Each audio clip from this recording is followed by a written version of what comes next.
نحمده ونستعينه ونستغفره ونعوذ بالله من شرور أنفسنا ومن سيئات أعمالنا من يهده الله فلا مضل له ومن يضلله فلا هادي له وأشهد أن لا إله إلا الله وحده لا شريك له وأشهد أن محمدا عبده ورسوله أما بعد فأعوذ بالله من الشيطان الرجيم بسم الله الرحمن الرحيم وإذا سألتموهن متاعا فسألوهن من وراء حجاب ذلكم أطهر لكم ولقلوبكم ذلكم أطهر لقلوبكم وقلوبهن أو كما قال الله বিংশ শতাব্দীর মুসলিম মোরা মোদের স্বরূপিয়ে ধর্মের টানে জনজাগরণে আমাদের সাড়া নেই। আমাদের মাঝে কোরআন রয়েছে, হাদিস রয়েছে, তাও আলেম বকিছে দিন দিন করে। মুমিন দেখিতে পাও রে, মুমিন দেখিতে পাও। জড়ের অলস বসে আছি মোরা, হেলাই কেটে যাই মোদের দিন।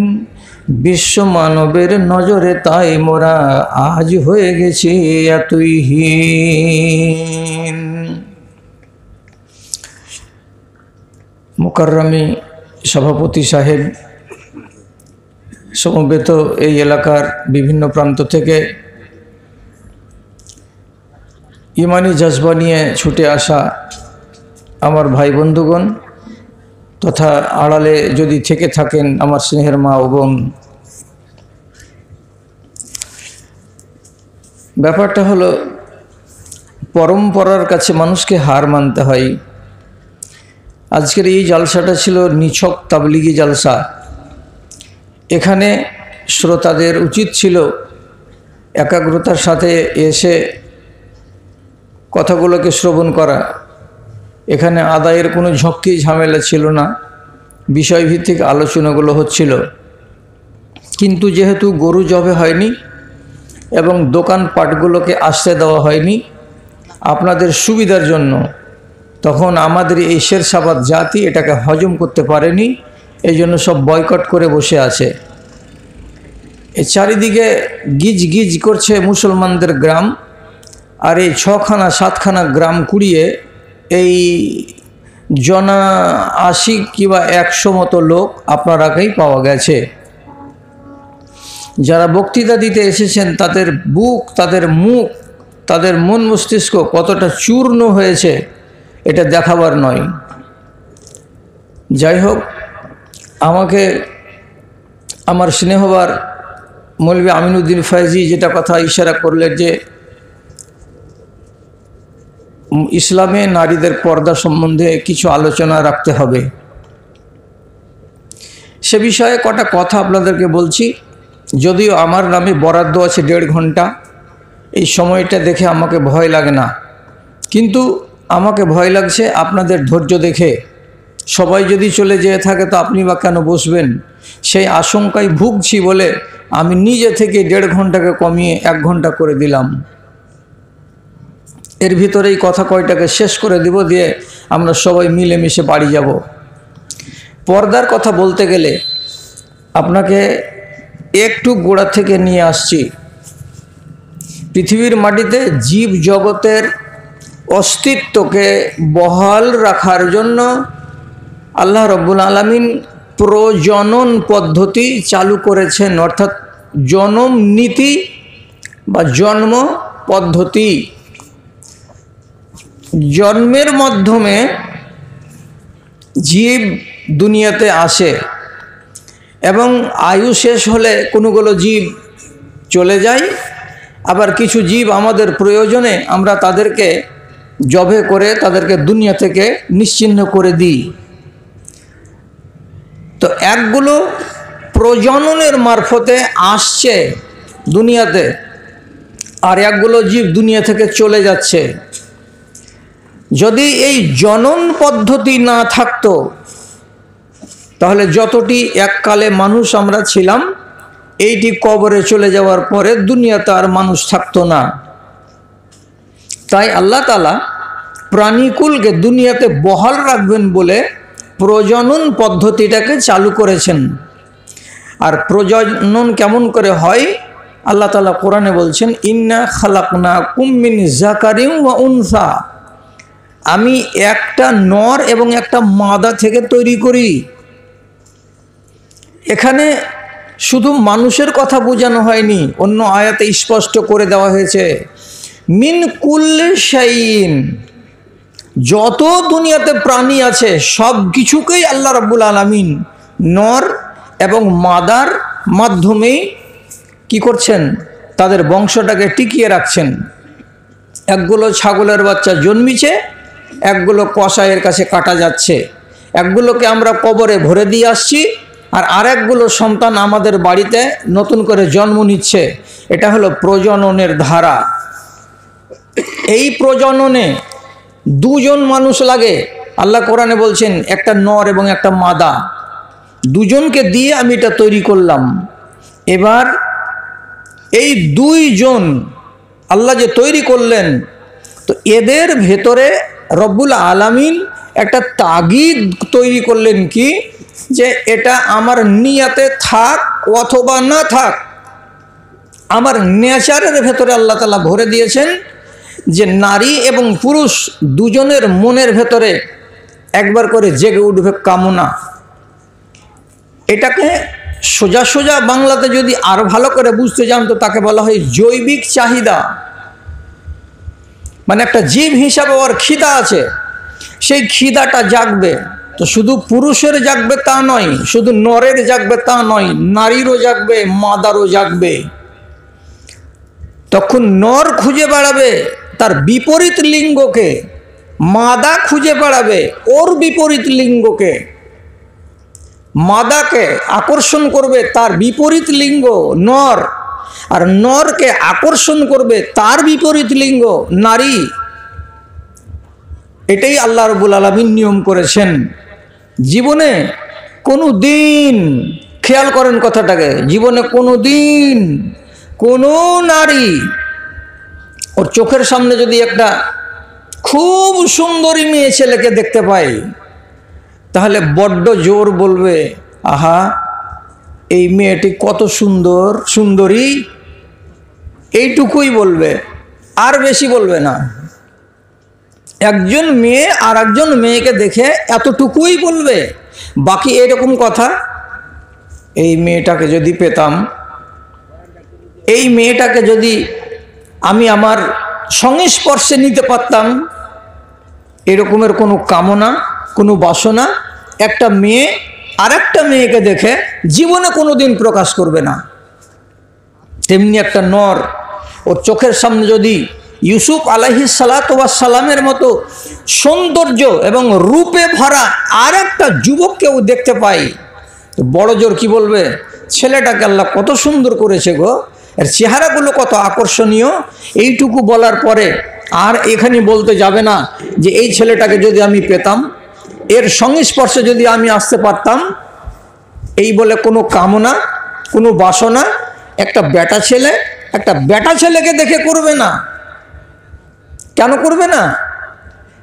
একটা বেটা ছেলের মনের চাহিদা, তার জৈবিক চাহিদা, তার আশা এবং আকাঙ্ক্ষার পূর্তি আর একটা বেটা ছেলের ভেতরে খুঁজে পায় না, এই জন্য ওইগুলো কামনা ওর মনে জাগে না। একটা নারী আর একটা নারীকে দেখতে সুন্দর লাগতে গেলেও তার মনের খোরাক, তার মনের চাহিদা এবং তার জৈবিক চাহিদা আর একটা নারীর কাছে সে খুঁজে পায় না।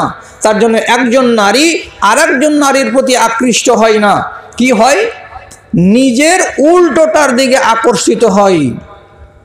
একটা বেটা ছেলে আকর্ষিত হয় একটা মেয়ের দিকে, আর একটা মেয়ে ছেলে আকর্ষিত হয় একটা ছেলের দিকে। এই হলো নেচার। আর এই আকর্ষণ যদি আল্লাহ রাব্বুল আলামিন না দিতেন তাহলে জীবনে কোনোদিন নর আর মাদা এক জায়গাতে হতো না, পুরুষ এবং নারী এক জায়গাতে আসতো না। আর এই জৈবিক চাহিদা যদি মনের ভেতরে না জাগতো তাহলে কোনোদিন এরা একত্রিত হতো না। আর একত্রিত না হতে গেলে এদের বংশ বিস্তার হতো না। আল্লাহ তাআলা বংশটাকে টিকিয়ে রাখবেন তার জন্য একটা ভেতরে লুকায়িত জিনিস সেটাই দিয়ে দিলেন, তার নাম হলো এইটাই জৈবিক চাহিদা। এবার এটাকে হালাল উপায়ে ব্যবহার করতে হবে, তাহলে ঝামেলা শেষ। প্রশ্ন চলে এলো এই জায়গায় যে আমার নেচার কি, নারীকে দেখে আমার আকর্ষণ মনের ভেতরে তৈরি হবে, একটা নারী একটা পুরুষকে দেখে আকর্ষিত হবে, এটাই তো নেচার। কিন্তু একে সীমাবদ্ধ করতে হবে। যদি এই কামনাকে, যদি এই বাসনাকে সীমিত না করা যায়, যদি বেলাগাম ছেড়ে দেওয়া যায়, তাহলেই সেই জায়গাটাতে একটা মুসিবত দেখা দেবে। আর এই মুসিবতটার নামই হচ্ছে বেহায়াই, নির্লজ্জতা। আর নির্লজ্জতা যদি আত্মপ্রকাশ করে তাহলে ছয়টা অপকার আপনি আমি সমাজে দেখতে পাবো। অতএব সেই বেহায়াই যেন না আসে, ওই জন্য আল্লাহ রাব্বুল আলামিন কি করলেন, পর্দার বিধান নিয়ে আসলেন। এবার আপনি কি মনে মনে ভাবছেন পর্দার যত ওয়াজ হবে শুধু বেটি ছেলেদের হবে, বেটা ছেলেদের হবে না? যত পর্দা করার বিধান আল্লাহ রাব্বুল আলামিন শুধু মেয়েদেরকে দিয়েছেন, ছেলেদেরকে দেননি। আপনার মানসিকতা যেখানে আছে আর চেতনা যেখানে আছে, তখন দুটোই চেতনাকে রাব্বুল আলামিন বাঁধছেন। কি দিয়ে? কোরআনের আইন দিয়ে। কেন?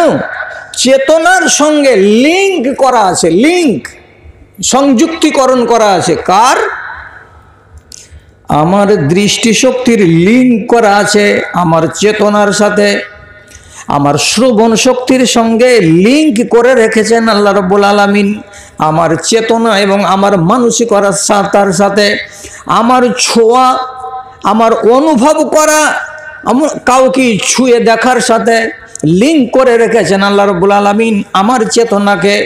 এবং এই তিনটাই লিঙ্ক শুধু পুরুষের জন্য নয়, তিনটাই লিঙ্ক আল্লাহ রাব্বুল আলামিন নারী এবং নর দুজনের জন্য তৈরি করেছেন। কেমন? প্রথম লিঙ্ক হলো এই দেখা। যদি আমি কোনো নারীকে দেখি তাহলে আমার মনের ভেতরে 7 প্রশ্ন যদি তৈরি হয়, তাহলে সেই প্রশ্নগুলোকে কন্ট্রোলের মধ্যে আমাকে আনতে হবে, না হলে আমি সীমা লঙ্ঘন করব। তেমনি কোনো নারী যদি কোনো পুরুষকে দেখে আকর্ষিত হয় তাহলে তাকে সে সীমার মধ্যে থাকতে হবে, না হলে সে গুনাহগার হবে। তার জন্য আল্লাহ তাআলা বলছেন দৃষ্টির উপরে প্রথম নম্বর আইন চাপাচ্ছি কে? তো আমি আল্লাহ। আল্লাহ রাব্বুল আলামিন কি বলছেন? এই পুরুষ, তুমি যখন কোনো আজনবী মেয়ে ছেলেকে দেখবে তো দেখতে গেলে প্রথম আইন হলো এই, তোমার দৃষ্টির সামনে পর্দা নামক একটা কাপড় কিংবা সতর কিংবা একটা আড় তোমাকে ঝুলাতে হবে। আর এই সতরটা বা হিজাবটা তারই বাংলাতে তর্জমা হলো পর্দা। আমি যদি বেটা ছেলে হই তো আমার জন্য পর্দা, আর কেউ নারী যদি হয় তো নারীর জন্য আল্লাহ তাআলা পর্দা বলছেন। আমার জন্য কি পর্দা? সুন্দরী নারী দেখতে গেলেই তো আমার মন 7-5 বলবে, আমি দেখেছিলাম বলে। যেমনি দেখলাম ভালো লাগলো, মগজে লিঙ্ক কানেক্ট হয়ে গেল, মগজ বলছে একে পাওয়ার চেষ্টা কর। সাথে সাথে আল্লাহ তাআলা বলছেন নিয়ন্ত্রণ। পুরুষকে কি করে নিয়ন্ত্রণ করলেন আল্লাহ তাআলা? রাসূল নিজের জামাইকে বলছেন, হাদিস এটা শুধু জামাইকে সম্বোধন করেছেন, বলছেন সারা দুনিয়ার মানুষকে। কি বললেন? ইয়া আলী লা তুদবিন নাজারাতান নাজারাতা, ও জামাই বাবু আলী, কোনো অচেনা রমণীর দিকে তোমার নজর যদি পড়ে যায় তো একবার নজর পড়ে গেল, নজরটাকে সরিয়ে নাও, দ্বিতীয়বার ওই নজর যেন তোমার তার দিকে না উঠে। দ্বিতীয়বার যদি ওর দিকে তোমার নজর উঠে যায় তাহলে সেই তোমার দৃষ্টিকে কৈফিয়তের মুখে ফেলা হবে।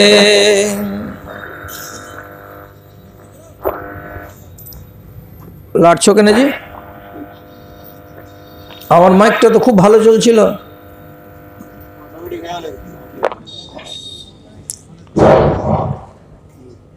লাড়ালাড়ি করিও না, যা আছে ঠিক আছে। গ্রামবাসীকে আমি কেন শোনাবো? এতটি ইশতেহার খরচ করে ডেকেছি, চেয়ার লাগিয়েছি, যে লোকটি আছে এই লোকটির কানে পৌঁছে গেলে 100 বার আলহামদুলিল্লাহ। তুই মাইককে ফাটাতে যাচ্ছ কেন? হ্যাঁ, তাহলে আমার সামনে আইন আসলো, এই আইনটার নাম কি? এটার নাম হলো হিজাব, আর এটার নামই হলো বাংলাতে পর্দা।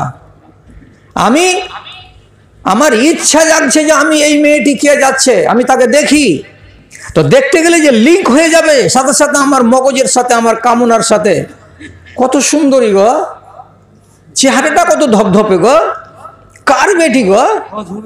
17টা প্রশ্ন হবে মনের ভেতরে, আর প্রত্যেকটা প্রশ্ন আমার কি নেমে ডেকে আনবে, আমার পরিণামটাকে খারাপ ডেকে নিয়ে আসবে। এই জন্য আমার নামে এটা পর্দার আইন এলো। তুমি একবার দেখো, দ্বিতীয়বার দেখো না, হয়ে গেল। এটা তো পুরুষের জন্য হলো। নারীকে আল্লাহ রাব্বুল আলামিন তার নবীর মারফতে আইন দিচ্ছেন। কি বলে? হযরতে উম্মে সালমা বলছেন, কুনতু জালিসাতান ইনদা মাইমুনাতা উম্মে হাবিবাতা, আমি একদিন আমার সতীন উম্মে হাবিবার বাড়িতে বসেছিলাম। এমন সময় আল্লাহ পাকের নবীর একটা কানা অন্ধ সাহাবী এলো, তার নাম ইবনে উম্মে মাকতুম। দেখতে পাই না দু চোখে। বাড়িতে যখন ঢুকলো তো আমরা বসেছিলাম, মেয়ে ছেলে বাড়িতে যেভাবে আমরা থাকি, মাথার কাপড় পরে আছে, আলতো হয়ে হয়তো পিঠ দেখা যাচ্ছে, আমরা ঘরের ভেতরে আছি, আংনাতে আছি। তো ওই অবস্থায় আমরা থাকলাম, তো নিজেদের অবস্থাকে বদলালাম না। মাথা খোলা তো খোলাই থেকে গেল, পিঠ খোলা তো খোলাই থেকে গেল। রসুল আমাদের দুজনকে দেখে বলছেন, ইহতাজেবা আনহো, ওরে আমার দুই বিবি, এই যে তোমাদের সামনে একটা বেগানা পুরুষ চলে এলো, এই বেগানা পুরুষকে দেখে তোমরা পর্দা কেন করো না? তোমরা পর্দা করো। যখন এই কথাটা রাসূল বললেন তখন নবীজির স্ত্রী দ্বয় সাথে সাথে উত্তর করে বলছেন, আলাইসা হুয়া আমা ইয়া রাসূলুল্লাহ, হে আল্লাহ পাকের রাসূল, এই লোকটা তো কানা, এই লোকটা তো অন্ধ, দেখতেও তো পাই না, আমার রং সাদা না কালো, আমি কোনখান খুলে রেখেছি, আমার কোনখান ঢাকা আছে, ও কিছুই যদি দেখতে না পাই তাহলে এই মানুষটার সামনে আমার শরীরটাকে ঢাকার কোন প্রয়োজন হয়? যুক্তিটা তো ঠিক আছে, কোনখান আপনি নিবেন এখান থেকে?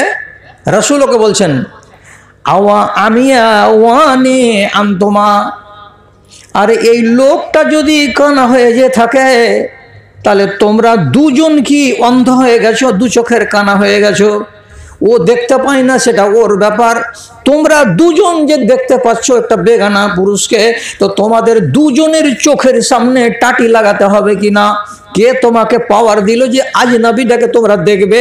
ও অপ্রকৃতস্থ হয়ে থেকে যাবে, নিজেদেরকে সামলাবে না। মনে মনে আপনি ভাবেন যে খালি আমার জন্য কানুন আছে যে আমি বেটি ছেলে পর্দা করুক, আর আমাদের জন্য কানুন নাই? আমি যেমন আজনবীকে দেখতে গেলে আমার মনে সুরসুরি তৈরি হবে, তার জন্য আইন এলো, তেমনি আল্লাহ রাব্বুল আলামিন নারীদের জন্য আইন দিলেন এই কথাটাই যে কোনো আজনবীর দিকে তাকাবে না। তাকাতে গেলে তোমার মনের ভেতরে সুরসুরি আসতে পারে, আর এটা যদি চলে আসে তো তোমার মানসিকতা জেগে উঠবে, আর মানসিকতা যদি জেগে উঠে তো তুমি তাকে পাবার চেষ্টা করবে, আর পাবার চেষ্টা করতে গেলে একটাই পথ, বিবাহ। বিবাহ বাদ দিয়ে যদি কেউ পাওয়ার চেষ্টা করে তাহলে সেটাই হয়ে যাবে বেহায়াই, আর সেটাই হয়ে যাবে পর্দাকে উল্লঙ্ঘন করা, আর তুমি তখন আসামি হবে, হয় তুমি নর হও না হয় তুমি নারী হও। তাহলে দেখার বিষয়ে আল্লাহ রাব্বুল আলামিন এটা কানুন দিলেন। এবার শুধু এইভাবে দুটো কথাকে শুনে নিলাম, নিয়ে থেকে যাব, আল্লাহ আরো একটু মজবুত করে দিচ্ছেন। কি? এই রাস্তাটা হলো জনসাধারণের চলার রাস্তা, এই রাস্তাটা দিয়ে যাবে। তো যাওয়ার কলে একটা মেয়ে ছেলে যদি বলে আমার বাপ আমাকে 1800 টাকা দিয়ে এই জামা সালোয়ার কামিজ কিনে দিয়েছে, তো আমি দেখাতে দেখাতে যাব। তো নতুন জামানার স্টাইলের যেগুলো জামা কাপড় তা তো অমার্জিত, ওয়াশালীন। তো এমন জামা গায়ে দিয়ে যদি একটা মেয়ে ছেলে বেরোয়, তাহলে তার শরীরের কিছু অংশ দেখা যেতে পারে। আর শরীরের যদি কোনো অংশ দেখা যায়, তাহলে এটা আমার জন্য ফিতনা। ওর উল্টো যারা লিঙ্গ অর্থাৎ পুরুষ, যে কোনো পুরুষের জন্য এটা ফিতনা। তখন আল্লাহ তাআলা এই যে দৃষ্টির উপরে হিজাব আনছেন, পর্দা আনছেন, তখন আর একটা বিধান আল্লাহ তাআলা দিচ্ছেন। কাকে? প্রথমে নারীদেরকে বলছি। কি? নিসাউন কাসিয়াতুন আরিয়াতুন মুমিলাতুন মাইলাতুন রুসুহুন্না কাসিনামাতিল বুখতিল মাইলাতে লা ইয়াদখুলুনাল জান্নাতা ওয়া লা ইয়াজিদুনা রিহাহা ওয়া ইন্না রিহাহা লাতুজাদু মিন মাসিরাতি কাযা ওয়া কাযা। এই নারীগণ যখন বাড়ি থেকে তোমরা বাইরে যাবে, যেতেই পারো তোমার প্রয়োজনেই, কিন্তু যাওয়ার কালে তোমাকে তোমার পোশাকের প্রতি নজর দিতে হবে। কি নজর আমাকে দিতে হবে? আমার পোশাকটা এমন যেন না হয় যেটা দোষের বলে স্থির হয়। কেমন দোষের পোশাক? কিছু কিছু এমন যে দেখা যাচ্ছে তোমার শরীর, এটা দোষের। পোশাক এমন আকর্ষণীয় যে মানুষ নিজের চোখটাকে সংবরণ করতে পারছে না, তোমার দিকে চোখ উঠেই যাচ্ছে। 2 নম্বরের দোষ।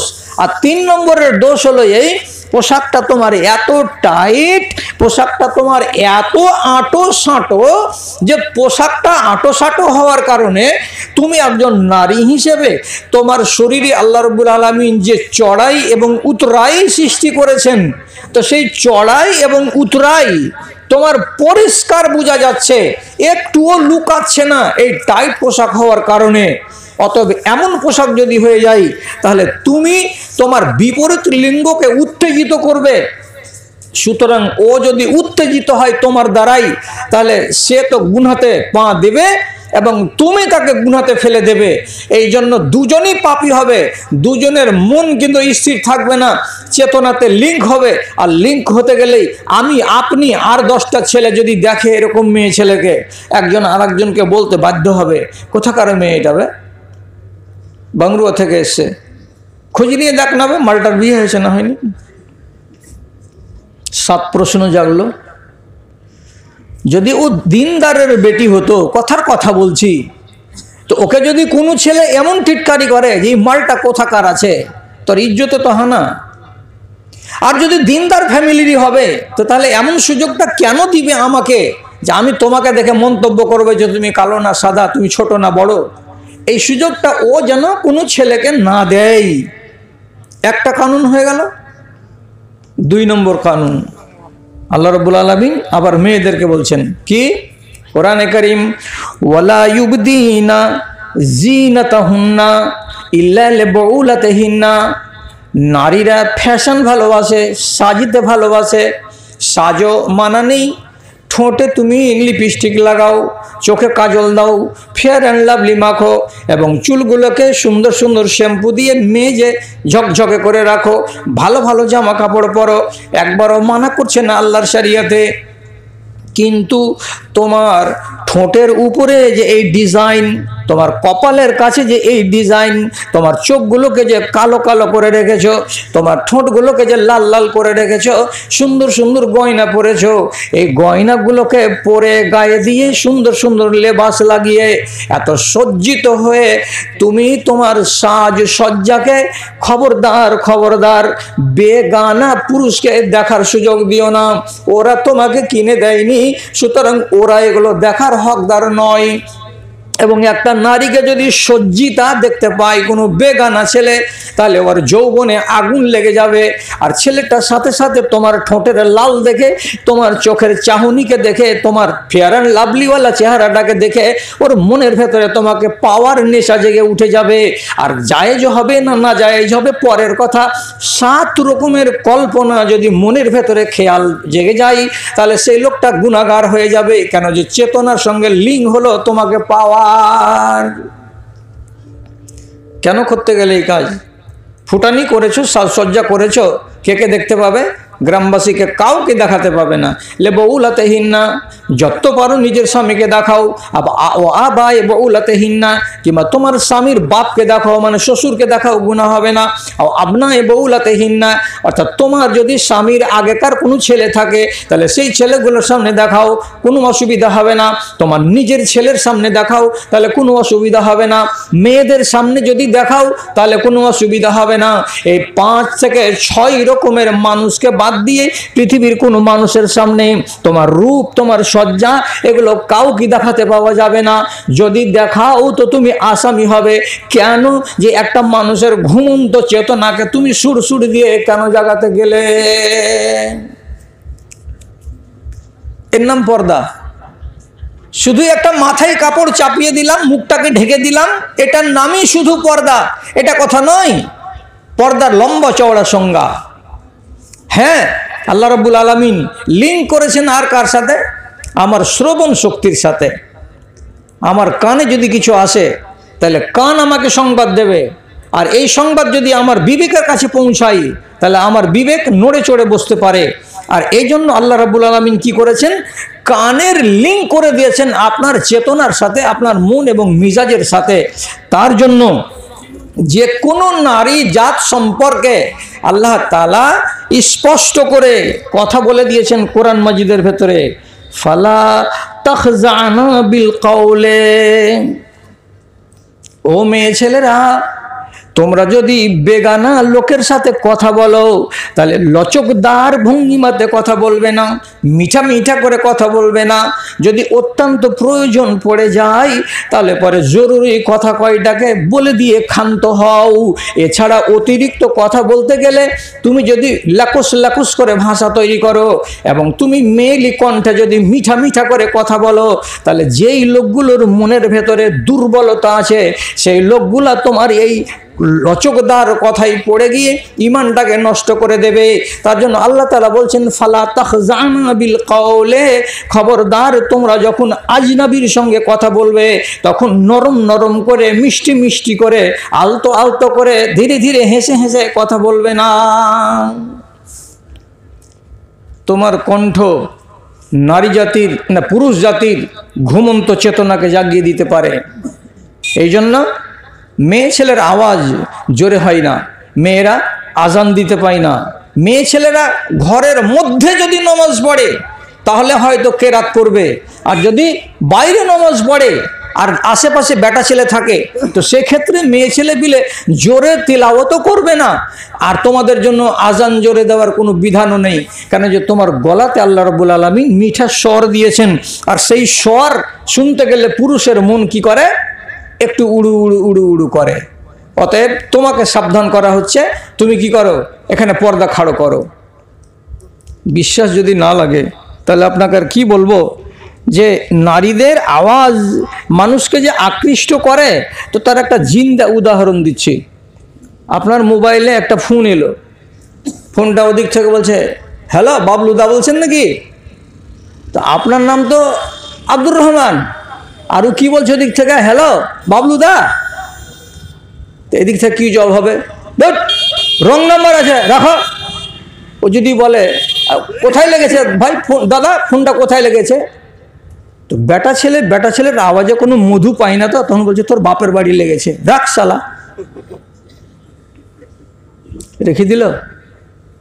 এই ফোনটা যদি কোনো বেটি ছেলের হয়, হ্যালো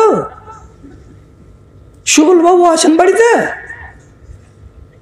এদিকে জবাব আসছে কি, না না না না না, এটা তো সুবলের ফোন নয় তো, এটা তো কার? এটা কেছে, এটা হাবলের ফোন। ও আচ্ছা আচ্ছা আচ্ছা, তো রেখে দে। ও আচ্ছা আচ্ছা বললো, তো তুই রেখে দে। ইফে শুরু করলে, কোথা থেকে বলছেন ম্যাডাম? রায়গঞ্জ থেকে বলছি। ও কোথায় লাগিয়েছিলেন? এখন যদি ওই মেয়েটা বলে যে তোর বাপের বাড়ি লাগিয়েছিলাম, তো কি হবে? কিন্তু তখন আর ওটা হবে না, কেন যে এটা হলো মেয়েলি কণ্ঠ। মেয়েলি কণ্ঠ পুরুষকে কতটাই কাতর করে দেয় যে একটা অচেনা ফোন এলো, আরও বলছে এটা সেই লোক আমার নয়, আপনি কাটছেন না বলেই যাচ্ছেন। কোথায় লাগিয়েছিলেন ফোনটা? এটা শামসিতে লাগিয়েছিলাম। ও আচ্ছা আচ্ছা আচ্ছা, শামসি রেলগেটের ওপারে না এই পারে? এই পারে লাগিয়েছিলাম। কথা বলছে, ওদিক থেকে যে মিঠা মিঠা আওয়াজগুলো আসছে কার? মেয়েলি কণ্ঠে। পুরুষের চরিত্র হলো এইটাই যে আমাকে এটা ভালো লাগবে, আর মেয়ে কণ্ঠকে আমাকে শুনতে যখন ভালো লাগলো তখন আমি চেষ্টা করলাম যে যতক্ষণ একে লাইনে রাখতে পারা যায়।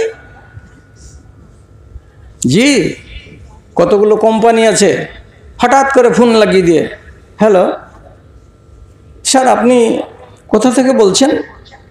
আমি LIC কোম্পানি থেকে বলছি। তো বেটি ছেলের আওয়াজ এখানে শুরু হলো। জি বলুন, কি বলছেন? বলছে স্যার আমরা এমন একটা প্রজেক্ট এনেছি যে যদি আপনি সারাটা বছরে 10,000 টাকা জমা করতে পারেন, আর যদি অ্যাক্সিডেন্টাল আপনার কোনো রকম ভগবান না করুন যে কিছু হয়ে গেল, তাহলে আমরা ম্যাচিউরিংয়ে যেটা টাকা হয় সেই লাভটা, সেই ইন্টারেস্টটা আপনাকে আমরা দেব। তা আপনি কি এরকম ব্যাপারে কিছু ভাবনা চিন্তা করছেন? বেটি ছেলে মিশ মিশ মিশ মিশ করে কথা বলছে, তো বলছে যে ইন্টারেস্ট দেব কত, তো এত। তো এই ফোন ধরে ধরে বলছে টাকা জমা করব কি করব না, আর মরবো কি মরবো না, আর 50,000 টাকা পাবো কি পাবো না ইন্টারেস্ট। এখন যে তুমি কথা বলছো দেয়াতি তো ইন্টারেস্ট লাগছে আমাকে। বেটা ছেলে যদি বলতো ধরতো না। আর এই কোম্পানিগুলো যে লাগিয়ে রেখেছে, তো দুনিয়াতে কি বেটা ছেলে নাই? আছে। লাগাই না কেন? এই জন্যই লাগাই না যে বড় বড় ভাইয়া বাবু, নারীর কাছে সবাই কাবু। এখানে আল্লাহ রাব্বুল আলামিন পর্দার বিধি দিলেন। কি বলে? তোমার আওয়াজ যেন কেউ শুনতে না পায়। তারপরে কোরআন আবার বলছে ওয়ালা ইয়াজরিবনা বিআরজুলিহিন্না, তোমার পায়ে যদি নুপুর থাকে, তোমার পায়ে যদি পাজেব থাকে, চলার কালে মেয়েদের পা থেকে একটা ছুনুক ছুনুক ছুনুক ছুনুক করে আওয়াজ বের হয়। নারীরা যদি অজু করে বা হাত ধোয়, তো তাহলে তার হাতে যদি চুড়ি থাকে তো চুড়ির আওয়াজ বের হয়। যাদের অন্তর দুর্বল আছে, অচেনা নারীর যদি চুড়ির আওয়াজ শুনতে পায় তাহলে তার মন কিন্তু শান্তি পায়। অচেনা নারীর পায়ের যদি পাজেবের আওয়াজ শুনতে পায় তা তো তার মনটা শান্তি পায়। এই জন্য আল্লাহ রাব্বুল আলামিন নারীদেরকে বিধান দিয়ে বলছেন, যখন তোমরা রাস্তা চলবে তো রাস্তা চলার কালে তোমার পায়ে যদি নুপুর থাকে, তোমার পায়ে যদি পাজেব থাকে, আর তাতে যদি ছুন ছুন ছুন ছুন করে আওয়াজ করে, তো জোরে জোরে পা ফেলে ফেলে রাস্তা মারাবে না। কেন? যে জোরে পা ফেলতে গেলে পা থেকে মিঠা মিঠা আওয়াজ বেরিয়ে আসবে, আর সেই আওয়াজগুলো শোনার জন্য বেটা ছেলেরা আকৃষ্ট হয়ে তোমার দিকে এগিয়ে আসবে। সুতরাং ও পাপিষ্ট হবে তোমার দ্বারাই, আর তুমি একজনকে পাপিষ্ট বানাবে। তাই পর্দার লেহাজ করো, আর এটারই নাম হলো হিজাব। আর এই হিজাবটাকে যদি রক্ষা করো তো তুমিও বাঁচবে, আর 10টা বেটা ছেলেও এই ফিতনা থেকে বাঁচবে। এই জন্য ওখানে শ্রবণ শক্তির উপরে আল্লাহ রাব্বুল আলামিন পর্দার আয়াত নাজিল করছেন, পর্দার বিধান দিচ্ছেন। পর্দা লুণ্ঠিত হয় শুধু একদিকে নয় যে একটা নারীর গলা দেখে নিলাম তাতে বেপর্দা হয়ে গেল, শুধু এটা কথা নয়। একটা নারী অপ্রয়োজনে যদি কোনো পুরুষের সাথে কথা বলে তাহলে এটা তার জন্য বৈধ নয়। এই জন্য দেখবেন অতি সাবধানী আলেমেরা নিজেদের মোবাইল নাম্বার জরুরি ভিত্তিতে মোবাইলটা যদি রেখে গোসলেও যায় তো নিষেধ করে রেখেছে যে স্ত্রীকে যে ফোন ধরবা না, মিস কল হবে, আমি একটু পরে কল ব্যাক করে জেনে নিব কে আসো আর না আসো। এত বেশি বাড়াবাড়ি ঠিক নয়। যদি টাটকা টাটকা ফোন ধরে নেই আর নেওয়ার পরে শুধু এই কথাটা বলে যে আপনি 8 ঘন্টা পরে কথা বলবেন, মাওলানা বাথরুমে আছেন বা গোসলে আছেন, শেষ। এটুকু দায়িত্বের মধ্যে পড়ে। আর একটা হলো কি, ছোঁয়া। কোনো পুরুষ যদি কোনো নারীকে ছুঁয়ে নেয় তাহলে সঙ্গে সঙ্গে হেডকোয়ার্টারে খবর হয়ে যাবে, কি ছুলি রে, কেমন ছুলি রে, কেমন লাগলো রে, এক গাদা প্রশ্ন মগজে তৈরি হবে। ঠিক এইরকমই উল্টোটার কাছে যাবে। কোনো নারী যদি বাই প্ল্যান কোনো বেটা ছেলেকে ছুঁয়ে নেয়, আর ছোঁয়ার পেছনে যদি ওর অভিসন্ধি থাকে, তাহলে ওর নিজের মনকে ও প্রশ্ন করবে আর বারে বারে জিজ্ঞেস করে বলবে এই ছেলেটাকে যে ছুঁয়ে দেখলি কেমন ছিল, ছেলেটা শরীরটা কেমন, ছোঁয়ার কালে তুমি কি রকম অনুভব করলে। 5টা 7টা 10টা প্রশ্ন মনের ভেতরে জাগ্রত হবে। এই জন্য এই ছোঁয়াকে আল্লাহ রাব্বুল আলামিন মানসিকতার সঙ্গে, আপনার মিজাজের সঙ্গে, আপনার চেতনার সঙ্গে লিঙ্ক করে রেখেছেন। যেমনি ছুঁয়ে দেখবে সঙ্গে সঙ্গে মগজ কিছু না কিছু ফয়সালা করবে। তার জন্য আল্লাহর কি কানুন হলো? পুরুষকে আল্লাহ তাআলা বলছেন কি, লান ইউতাআনা ফি রাসে আহাদিকুম মাখিতান খায়রুল লাহু আন ইয়ামুসা ইয়াদাহু। নবীজি বলছেন, তোমাদের কোনো একজন মানুষের চাঁদিতে যদি 1.5 ইঞ্চির কাঁটাকে কেউ হাতুড় দিয়ে পুঁতে দেয় বা কাঁটাটাকে গেড়ে দেয়, এটা তোমার জন্য ভালো হবে। কিন্তু তুমি কোনো একটা অচেনা নারীকে বাই প্ল্যান ইচ্ছা করে তার গায়ে গা লাগাতে যাবে, এটা কিন্তু তোমার জন্য ভালো নয়। কাঁটা যদি মাথায় গেড়ে দেওয়া যায় তো তোমার মঙ্গল আছে, কিন্তু একটা নারীর গায়ে যদি হাত লেগে যায় তো এটা তোমার জন্য মঙ্গল নয়। আপনারা সোনাকুল, জোহরপুর, শ্রীপুরের লোক, আপনাদের সাথে আমার রিশতার একটা সম্পর্ক আছে। তো জুয়ান্তিকালে রিশতাকে পারোয়া করি, বুড়াতিকালে কিসের রিশতা? এখন 61 বছরের আমি লোক, আমি ডোন্ট কেয়ার, পারোয়া করি না। 2-3টা জালসা আছে আমাদের দেশে, সে জালসাতে রাতের বেলায় কিছু জুয়ান ছেলে পেলে আছে, আল্লাহ কোন কুলাঙ্গারের বাড়িতে যে পয়দা করেছে ওদেরকে, জালসার ভিড়ে শুধু বেটি ছেলেকে চিমটি কেটে বেড়ায়।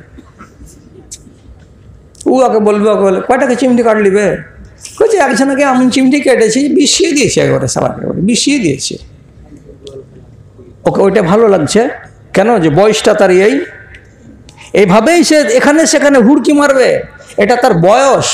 এবং তার সাথে সাথে যোগ পেয়েছে কি, একটা বেটা ছেলে, ওর ভেতরে কামনা আছে, ওর ভেতরে চেতনা আছে।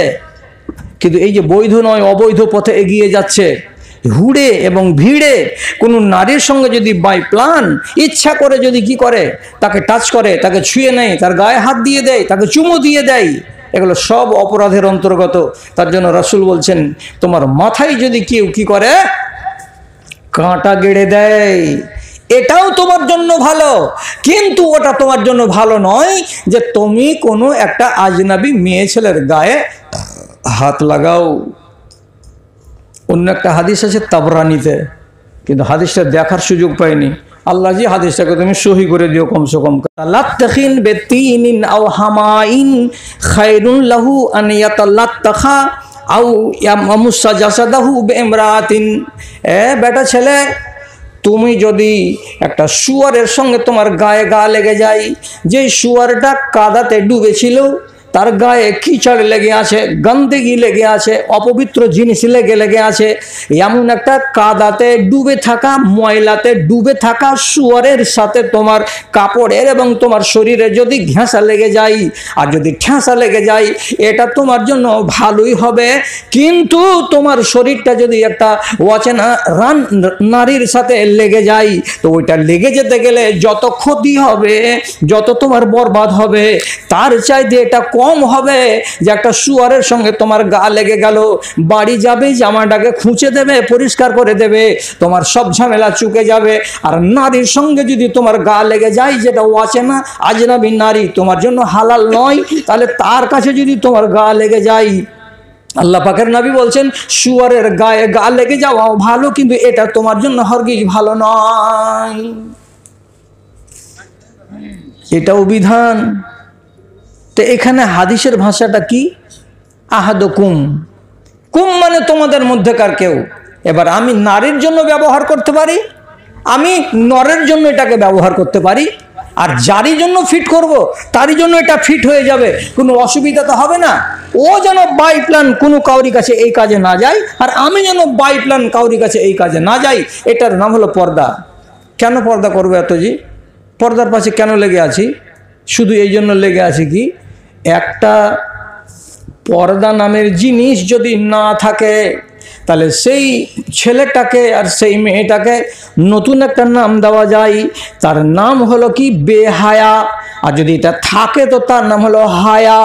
হায়া এমনই একটা জিনিস, হায়া এমন একটা আল্লাহ রাব্বুল আলামিন বৈশিষ্ট্য তৈরি করেছেন, যেমন একটা 12 লক্ষ টাকার 20 লক্ষ টাকার দামি একটা কার, একটা মারুতি যদি আপনি কিনে নেন, সব দিক দিয়ে গাড়িটাকে সজ্জিত করা আছে, কিন্তু কোম্পানি বলে দিয়েছে দাদুরে এই গাড়িটাতে কিন্তু ব্রেকের কোনো সিস্টেম নাই। ব্রেকের সিস্টেম না থাকতে গেলে একটা 22 লক্ষ টাকার গাড়ি, 50 লক্ষ টাকার গাড়ির কোনো দাম নাই, কোনো দাম নাই, কোনো দাম নাই। ঠিক সেই রকম একটা মেয়ে ছেলেকে আল্লাহ তাআলা সুন্দর রং দিয়েছে, সুন্দর চেহারা দিয়েছে, কিন্তু তার গায়ে যদি হায়া না দেয় তাহলে ওই বেটি ছেলেটার কোনো দাম নাই, কোনো দাম নাই, কোনো দাম নাই। তেমনি বেটা ছেলে হায়া কি জিনিস একে বুঝাতে পারবো না। একটাই হাদিস শুধু নবীজির বলে দিচ্ছি, দিয়ে আপনাকে যথেষ্ট মনে করছি। রাসূল কি বলছেন? ইজা লাম তাস্তাহে ফাসনা মা শিতা। তোমার যদি হায়া না থাকে তো যা মনে লাগে তাই করো।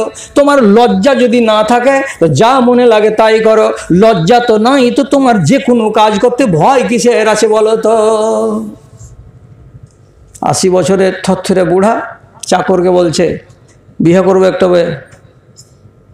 তো চাকর তখন বলছে বিয়ে করবেন? হ্যাঁ। তো করেন। আমার বেটারা যে বলছে যে বাপু এই বছর বিয়ে করবে তো তোমার ইজ্জত থাকবে না, লাজ লজ্জা কিছু থাকবে না, তো ইজ্জত সব নষ্ট হয়ে যাবে বলছে, তো বিয়ে করলে ইজ্জত যায় রে। চাকর মালিকের বেতন খেয়েছে, তো মালিকের ঠান্ডা করার জন্য বলছে হুজুর ইজ্জত যাবে কার? ইজ্জত আছে যার। আপনি তো এর আগে 17 জায়গাতে 17টা কাণ্ড করেছেন, করে কোথায় মাথা কামালছেন, কোথায় জরিমানা দিয়েছেন, কোথায় মের খেয়েছেন, কোথায় কি করেছেন, তা আপনার কি ইজ্জত আছে? আপনি 80 বছর কোন কথা, 99 বছর বয়সে যদি বিয়ে করেন তো আপনার ইজ্জত যাওয়ার কোনো ভয় নেই, কেন যে আপনার ইজ্জতই নেই। তো যার হায়া নেই ও যাহা ইচ্ছা তাহা করুক।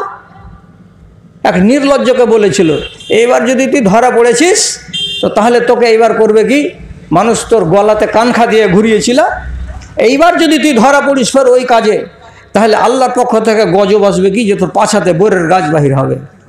তো বলছে কি যে যদি গাছ বেরিয়েই যায় তো যেখানে হাঁটবি সেখানে বোরের গাছ। তো লোক জিজ্ঞেস করে এটা বোরের গাছ কেন? বলছে 3 বার মাথা কামালছি তার জন্য এটা হয়েছে। বলছে তাতে ক্ষতি কী বে? তো ভালোই তো হলো, হ্যাঁ আর রোদ লাগবে না।